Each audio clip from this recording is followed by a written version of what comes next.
Committee on Homeland Security will come to order. Without objection, the chair may declare the committee in recess at any point. For purpose of today's hearing is to assess harmful impacts of the DHS shutdown. The chair reminds all members that the chair will enforce the rules of decorum at all times and urges all members to be mindful of their remarks. I now recognize myself for an opening statement. Good morning. I want to start by thanking our witnesses for appearing before the committee today. Chuck Schumer and the Senate Democrats shut down the Department of Homeland Security 40 days ago. Their actions are reckless, dangerous, and unacceptable. Today, we are fortunate to hear from the leadership of 4 DHS components that have been dealing with the direct impacts this shutdown has placed on their agencies, their missions, and their workforce. It is unfortunate that Senate Democrats chose to shut down DHS and weaken our national security posture for their own political gain, especially at such a critical time and heightened threat environment across the homeland. Senate Democrats have repeatedly held up and voted against a bipartisan bicameral deal to fund DHS for fiscal year 2026. Recent developments in the Senate are showing some potential momentum towards hopefully ending this harmful shutdown soon. If a deal is proposed, we look forward to reviewing it quickly. But the fact is that DHS is still shut down today, and we should never have been in the position in the first place. And once this shutdown eventually does end, the department and its workforce will be left dealing with the damaging consequences of it for a long time, and lawmakers need to be prepared to support them. Another reason why our hearing today is so important. I expect members on the other side of the aisle to speak today about how they support funding for some DHS agencies, including those appearing before us today, such as TSA, but they do not support the rest of DHS, including ICE and CBP. To withhold funding from the department is not only flawed, but immensely dangerous. The Department of Homeland Security was created after the terrorist attacks of September 11th, in direct response to operational silos among security agencies and general failures in coordination and information sharing. As a lifelong New Yorker and the representative of a community forever marked by the September 11th terrorist attacks, the mission of the department is deeply personal for me. 25 years later, its purpose is essential as ever. Putting the fragmented pieces together under a single entity was the primary objective in creating the Department of Homeland Security. The department exists to ensure that all agencies and personnel entrusted with protecting the lives of the American people are working together to accomplish their interconnected missions to protect, defend, and secure the homeland. Democrats have argued to throw out that framework by proposing Congress fund some DHS agencies, but not others. This approach would dangerously degrade interagency coordination. Responding to threats, protecting the American people, and preparing the country for future events requires the coordinated efforts of dozens of DHS agencies and hundreds of thousands of dedicated individuals all working together to accomplish the department's no-fail mission.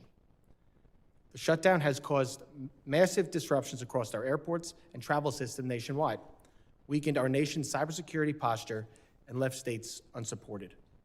With less than 100 days until the start of major events across the United States, such as FIFA World Cup, Sail 250, and America 250, we cannot afford to let DHS go unfunded and unsupported. TSA security officers, CISA cyber defenders, civilian Coast Guard personnel, and FEMA emergency management professionals, while deemed essential, are going unpaid. The Trump administration has been able to pay military and law enforcement personnel, but this is not a long-term solution. We must focus on funding the DHS workforce. These are public servants who care about the department's mission. These men and women keep our nation safe every day. We need the best and the brightest to defend the United States from sophisticated adversaries and dynamic threats. And this dysfunction and uncertainty only makes it harder for DHS to recruit and retain talented public servants. Washington cannot continue to disrespect and devalue their work without consequence. While back pay is helpful in the long run, mortgage payments, rent, health care, child care, car and electric bills were due yesterday. Providing food for your family cannot be put on hold while Chuck Schumer and Senate Democrats play politics with national security. I'm extremely concerned about the long-term impacts that this shutdown will have and already has had, compounded by the lingering impacts of the 43-day shutdown that DHS experienced last fall on the recruitment and retention of DHS personnel. Over 1,550 TSOs have left TSA during the past 2 shutdowns. It takes 4 to 6 months to onboard and train a new TSO. With the FIFA World Cup across 11 U.S. cities starting June 11th, millions of international fans are expected to travel through our nation's airports. This presents a dire situation both in terms of efficiency and security, and it only gets worse with each passing day. In the last several weeks, we have seen acts of violence across the country from Austin, Texas, to West Bloomfield, Michigan, and ISIS-inspired attacks at Old Dominion University and in New York City, reminding us of the persistent threat of terrorism we face and why a fully funded and functional DHS is so critical. New leadership at the department, with Secretary Mark Wayne Mullen, presents an opportunity to make improvements across the board and move forward together. This shutdown is not a game, and frankly, I'm tired of it being treated like one. The stakes are too high. We owe it to the American people to stop the political games, to fund DHS, and to get back to regular order. I hope all my colleagues will use this opportunity today to hear from the witnesses about the harmful operational and security impacts that this shutdown has caused and the long-term consequences that we need to be prepared to address. I look forward to a productive conversation with our leaders here today. I now recognize the ranking member, the gentleman from Mississippi, Mr. Thompson, for his opening statement. Thank you very much, Mr. Chairman. I welcome our panel of witnesses before us today. Mr. Chairman, Republicans holding this hearing requiring the Department of Homeland Security shutdown is a height of hypocrisy, not only because they and their president are to blame for the shutdown, but also because they are complicit in causing irreparable damage over the 15 months to DHS, its mission, and its workforce. Let me be clear at the outset that Democrats want to fund TSA, FEMA, CISA, and the Coast Guard, and have repeatedly offered bills to do just that. However, Republicans have blocked all of them. Let me say that again. Republicans have repeatedly blocked bills Democrats offered to fund every agency before this committee today. Republicans control every part of government and could have funded these agencies with Democratic support, but chose not to. Republicans could pay TSA agents today, but choose not to. You don't have to take my word for it. Republican Senator John Kennedy of Louisiana told Fox News that when Senate Republican leadership informed the president that his conference was prepared to accept the Democratic compromise position, the president said, and I quote, "No deals with Democrats." So this is a Republican shutdown, but as per usual, they take no responsibility. Maybe that's because they know the president is desperately trying to distract the public from his thousands of appearances in the Epstein files and the war he needlessly started in Iran. They know Trump doesn't want the media or the public talking about the affordability crisis he created, or skyrocketing gas prices, or raising inflation. Rather than do what's right for Homeland Security, the frontline personnel working without a paycheck, or the traveling public, congressional Republicans do Trump's bidding every time. He snaps his fingers and they jump. The only question is how high. And that's what we have here today, a shutdown congressional Republicans agreed to in order to cover for Trump. Even today's hearing is designed to cover for him.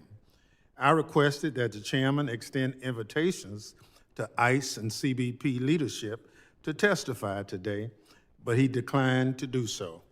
I respect the chairman, but his decision is a troubling departure from committee practice. I've served on this committee since its inception, and I know firsthand how this committee has been run since it was stood up after 9/11. Republicans have now set an unfortunate precedent they'll have to live with going forward. But the facts remain that ICE and CBP should be here today because those agencies are critical to the full resolution of DHS's funding issues. Mr. Chairman, pursuant to Clause 2J1 of Rule 11, I'm furnishing you with a demand for a Minority Day hearing on the subject of today's hearing, signed by Democratic members. Democrats want to ensure that before we give even more money to ICE and CBP, which is already flush with cash, by the way, that we rein in the deadly abuses we saw in Minneapolis. We owe Renee Good and Alex Preddy that much. As the attorney for Renee Good's family implored the committee in a letter this week, do not forget the unthinkable killing of Renee, a loving and peaceful American mother of 3, and the broader harm done to other Americans. Trump doesn't want people to remember how his secret police shot innocent Americans dead and terrorized communities. We won't let the victims be forgotten, and we honor Renee and Alex's memory by fighting to ensure it never, ever happens again. I'm extremely troubled that Trump has deployed ICE agents to airports around the country. We cannot allow what happened on the streets of Minneapolis to happen in our nation's capital. According to the chairman's testimony, TSOs receive 6 months of training. ICE agents, according to testimony that we received before this committee, received 47 days. So I don't understand how people with less training is going to help people who have more training. These agents cannot do TSA's job, nor should they, and they aren't trained to do it. So we see images of ICE agents standing around or walking through terminals, doing nothing to reduce the lines at security checkpoints, while TSA personnel continue to do their jobs without pay because Republicans refuse to vote for legislation to fund TSA. It's ridiculous and maddening, but not surprising. Since Donald Trump took over, he's done everything in his power to destroy the Department of Homeland Security, weaponize it against the American people, and hurt the workforce. He sent Doge into DHS and fired or forced out thousands of hardworking employees with irreplaceable Homeland Security expertise.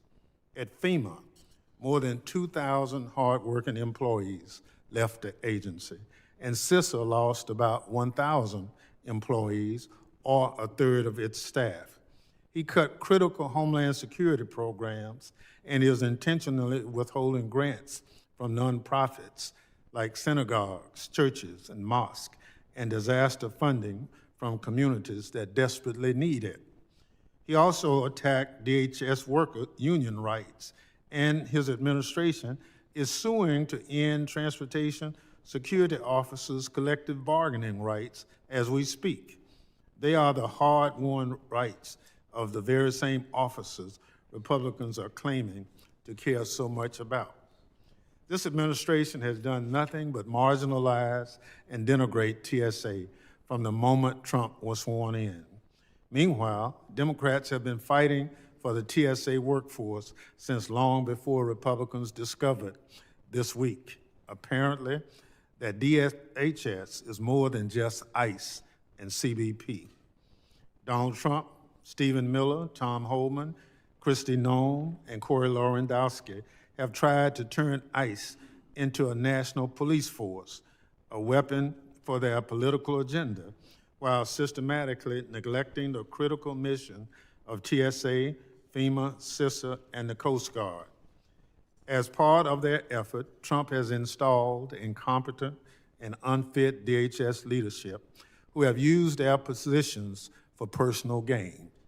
At the top of the list is disgraced former Secretary Kristi Noem, who lived rent-free in government housing meant for military leadership. She wasted millions of taxpayers' dollars on ad campaigns and photo ops, complete with hair, makeup, and a rented horse for $20,000 for her to pose for the cameras. And her so-called special government employee, Corey Lewandowski, used his position and close relationship with Noem to to steer contracts and sweetheart deals to his cronies in a pay-to-play scheme that has him under investigation.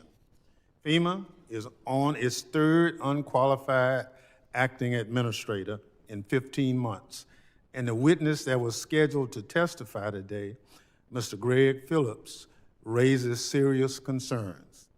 He said of President Biden last year, and I quote, "I'd like to punch that expletive in the mouth right now. He deserves to die, and I hope he does," unquote.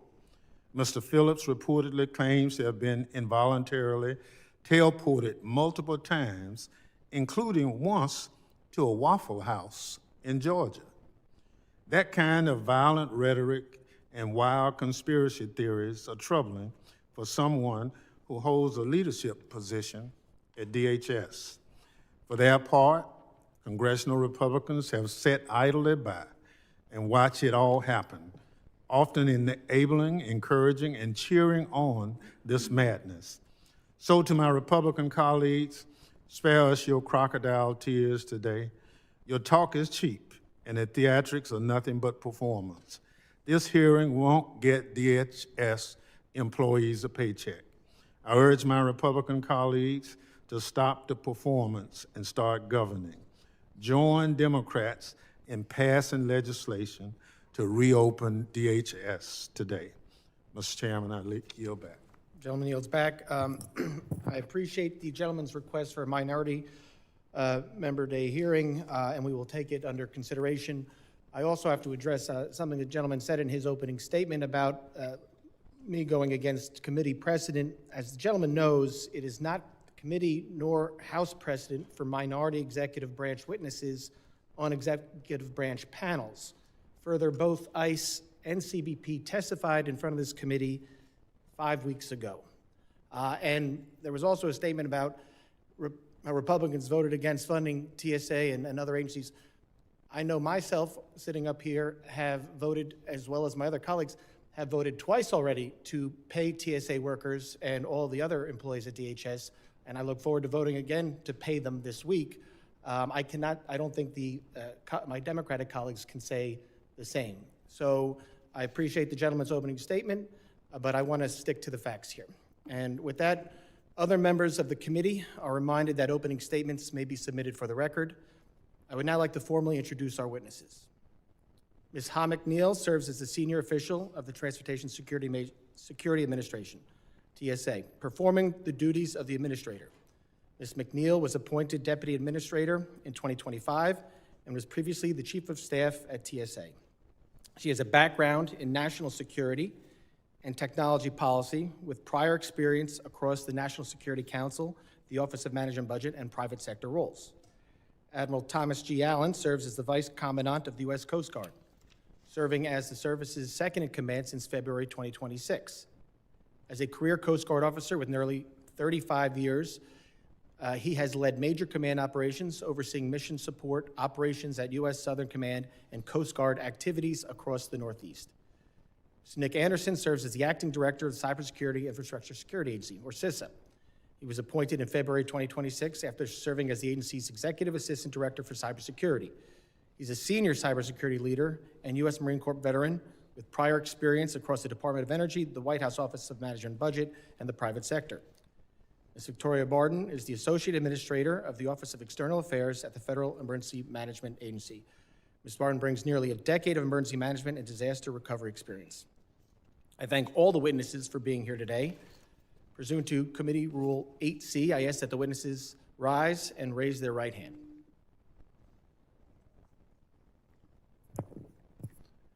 Do you solemnly swear that the testimony you will give before the Committee on Homeland Security for the United States House of Representatives will be the truth, the whole truth, and nothing but the truth, so help you God? Let the record reflect that the witnesses have answered in the affirmative. Thank you, and please be seated. I now recognize Ms. McNeil for 5 minutes to summarize her opening statement.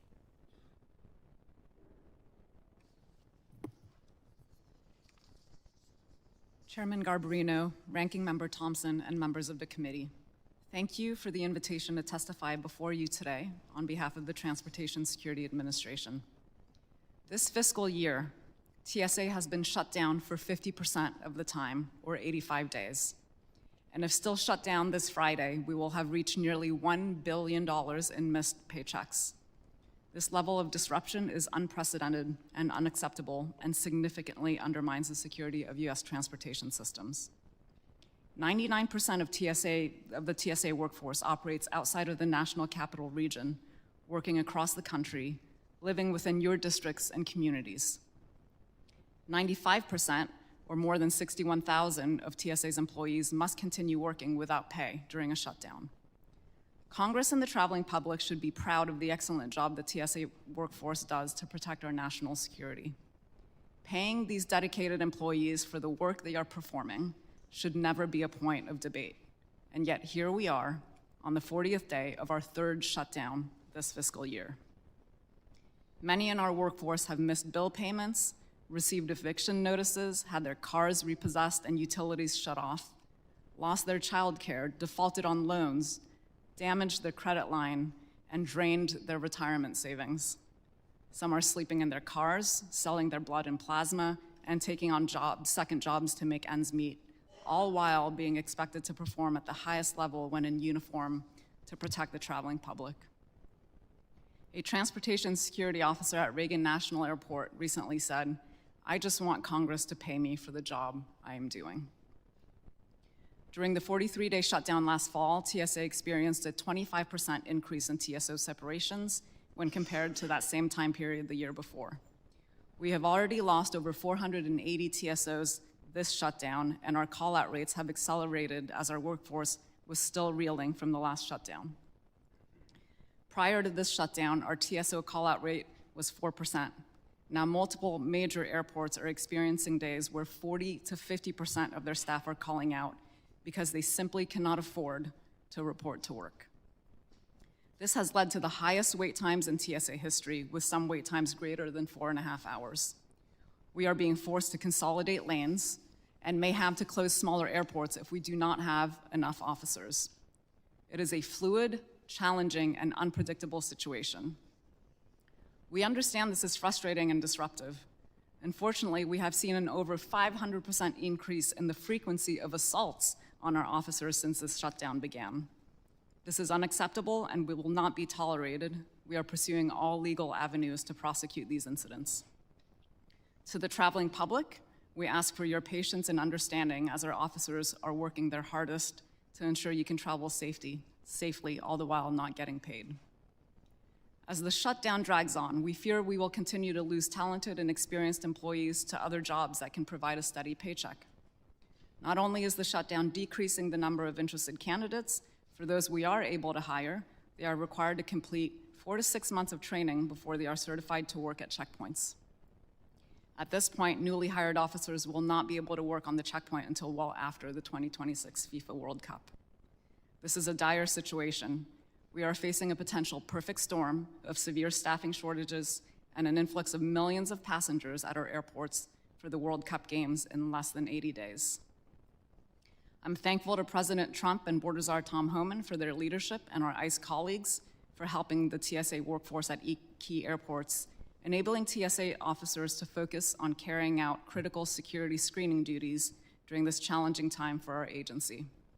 And I look forward to supporting Secretary Mullen in advancing the collective priorities of the department. We truly are one DHS, one mission. Congress consolidated 22 agencies and established DHS to unify our Homeland Security defenses and prevent another 9/11. Moments like these highlight the importance of a unified and fully funded DHS. I respectfully call upon Congress to fund the Department of Homeland Security and to ensure this never happens again. I thank you, and I look forward to your questions. Thank you, Ms. McNeil. I now recognize Admiral Allen for 5 minutes to summarize his opening statement. Chairman Garbarino, Ranking Member Thompson, and distinguished members of this committee, thank you for inviting me to testify today. The Coast Guard is a proud member of the Department of Homeland Security and the only armed force within DHS. As a vital instrument of national power, we save lives, control, secure, and defend the U.S. border and maritime approaches, ensure the flow of commerce that is vital to America's economic prosperity and strategic mobility, and respond to crises at a moment's notice. Every action we take is dedicated to protecting our nation. The American people depend on us, and we provide a remarkable return on investment, but only with consistent and predictable appropriations. For 85 of the last 176 days, almost 50% of the time, the Coast Guard has not had funding needing to operate and pay our workforce. Most importantly, the lapse is creating an unacceptable financial strain on our people. Our dedicated civilian employees have already missed several paychecks, leaving them without resources to support their family. Our military members and their families are operating under grim uncertainty of whether they will receive their next paycheck. And our deployed crews conducting critical national security missions are accumulating thousands of dollars in expenses with no way to being reimbursed. These realities erode the sacred trust our men and women have in the nation they serve. The work our crews perform every day is dangerous. Any distraction puts our crews at risk. From our tactical boarding teams executing counter-narcotics missions to our rescue swimmers deploying from helicopters into rough seas. Our crews should not have to worry about if their families will be able to pay rent or buy groceries. The shutdown is also eroding mission readiness and causing severe financial hardships for businesses who provide us with goods and services. A few examples: we ceased many preparations for FIFA World Cup and America 250. That's only 79 days away. We have incurred over $200 million in obligations to industry partners for operations, a bill we are prohibited from paying until this shutdown ends. We can't pay over 5,000 utility accounts, putting us in imminent danger of widespread shutdowns to critical infrastructure. And our inability to pay for parts and services risks triggering stop work orders, which could worsen our existing maintenance backlog and impact readiness. Our National Maritime Center remains closed, halting the issuance of over 16,000 merchant marine credentials, with a backlog growing by 300 a day. Every day the shutdown drags on moves us closer to a tipping point. And we know through experience it will take us about 2.5 days to recover from every day we are in a shutdown. If the shutdown ended today, we wouldn't catch up until July 3rd. The Coast Guard will continue to serve because that is what our people have sworn to do. But our crews should never question whether the nation they protect will stand behind them and their families. Stable funding for DHS is not simply a budgetary matter. It's a matter of trust, readiness, and national security. Our service members will keep their watch. We only ask that they are supported while they do that. Thank you. I look forward to your questions. Thank you, Admiral Allen. I now recognize Mr. Anderson for 5 minutes to summarize his opening statement. Chairman Garbarino, Ranking Member Thompson, and distinguished members of the committee, thank you for the opportunity to appear before you today. My name is Nick Anderson. I'm currently serving as the Acting Director of CISA, the Cybersecurity and Infrastructure Security Agency. I joined CISA last September after serving in senior cybersecurity roles in the private sector at the White House and leading the Department of Energy's Sector Risk Management Agency function. I've also served as a State Chief Information Security Officer and as a Chief Information Officer within the intelligence community and as a United States Marine. These experiences have given me a clear understanding of the threat environment we face and the consequences when we are not fully postured to meet it. Let me be direct. When the government shuts down, our adversaries do not. For the past 39 days, CISA has operated under its third shutdown this fiscal year. CISA's workforce continues to demonstrate an unwavering dedication to mission during this challenging time. Approximately 60% of our workforce is furloughed or otherwise unable to work. The remaining personnel are carrying out mission-essential functions without pay while facing increasing pressure from nation-state and criminal actors targeting our nation's critical infrastructure. This is not a sustainable model. This shutdown affects morale, stability, and the overall well-being of our people. Quickly restoring funding for DHS remains essential to CISA's success at safeguarding the nation's critical infrastructure. Under the Trump administration, CISA is focused on our #1 priority, protecting and defending the American people from cyber and physical threats. During the shutdown, CISA is largely limited to protecting life and property, responding to imminent threats, maintaining our 24/7 operations center, and sharing critical vulnerability and incident information at a reduced capacity. These are necessary functions, but they are not sufficient to get ahead of the threat. What has been scaled back or paused are the very activities that reduce systemic risk over time: proactive assessments, coordinated planning, partnership engagement, and strategic initiatives across the federal enterprise and critical infrastructure sectors. The result is simple: risk is accumulating across the system. Delays in issuing binding operational directives, reduced coordination with industry partners, and constrained incident response capacity all create openings for our adversaries. These are not theoretical risks. They are real vulnerabilities that grow with time. The lapse in appropriations for DHS has impacted CISA's ability to proactively mitigate cyber risk and to support physical security resilience at a time when there are numerous large-scale events, including the America 250 celebration events and the FIFA World Cup, each of which require heightened preparedness. Equally concerning, key efforts to finalize the rulemaking process for the Cyber Incident Reporting for Critical Infrastructure Act, or CISA, have been paused. This delays our ability to build a more coordinated, timely, and effective national cyber defense. Every day the shutdown continues, we're not just standing still, we're falling behind. I would like to express my appreciation for your efforts on the reauthorization of the Cybersecurity Information Sharing Act of 2015. This authority underpins the trust, speed, and collaboration between government and the private sector that are essential to defending the nation's critical infrastructure. In closing, CISA's mission remains unchanged: to protect and defend the American people. But we cannot do that at full strength under sustained funding uncertainty. And I want to be clear, the men and women of CISA are doing everything we've asked of them and more under extraordinarily difficult circumstances. They are mission-focused, but they are not immune to the real financial and personal strain this creates for their family. We need stability, we need continuity, we need the ability to operate proactively, not just reactively. Thank you for your support and the opportunity to appear today. I look forward to your questions. Thank you, Mr. Anderson. I now recognize Ms. Barton for 5 minutes to summarize her opening statement. Chairman Garbarino, Ranking Member Thompson, and members of the committee, thank you for the opportunity to testify before you on the impacts of this government shutdown on the Federal Emergency Management Agency. I am Victoria Barton, Associate Administrator for the Office of External Affairs, and I look forward to this conversation. FEMA, a component of DHS, is the nation's lead agency for disaster response and recovery, as well as consequence management after terrorist attacks and catastrophic events.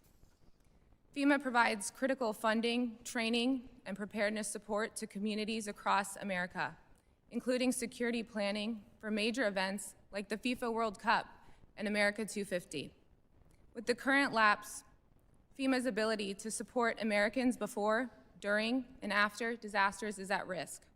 This is especially concerning as the nation faces heightened national security concerns. Currently, over 4,000 FEMA employees are going without pay, with many working through their third shutdown in less than a year. Staff are under significant financial and emotional strain, trying to serve their communities with fewer resources. The Disaster Relief Fund, which is the source of federal funding for disaster response and recovery operations, is also rapidly depleting. If this shutdown continues and the Disaster Relief Fund is depleted, FEMA will be unable to fund much of the disaster recovery efforts. This is not just rhetoric. These impacts are having dire rippling effects for thousands of Americans and communities across the United States. Disaster survivors waiting for assistance may face increased uncertainty and hardship. Local officials working to rebuild after hurricanes or floods may be unable to access federal support, and FEMA staff, many of whom have served through multiple disasters, are now struggling to pay their bills and support their families while also continuing to serve the public. In addition to these major disruptions to disaster response and recovery, FEMA's lack of funding is having dire consequences on its national security mission. The funding lapse is preventing FEMA staff from supporting critical programs that protect communities from targeted violence and terrorism. For example, houses of worship and other nonprofits across the country are unable to access additional security grant funding that would help safeguard them against threats. This means organizations like Temple Israel in Michigan, which recently experienced a violent attack, cannot receive the support they need to protect their congregates and staff. These type of programs are essential to FEMA's national security mission, and the inability to process grant actions puts vulnerable communities at even greater risk. Almost all of FEMA's training courses have been postponed due to the shutdown, including critical anti-terrorism preparedness courses and many others. The importance of these training courses cannot be measured, but their absence is being felt nationwide. Every week, over 40,000 students, primarily local emergency managers, firefighters, emergency medical technicians, are denied the opportunity to learn how to better protect their communities. The reality is this: with hurricane season approaching, each day of this shutdown increases the risk that a catastrophic disaster could occur while FEMA's capacity to respond and support recovery is diminished. This shutdown is imposing far-reaching and serious consequences for FEMA's operations and the nation's ability to prepare for, respond to, and recover from disasters.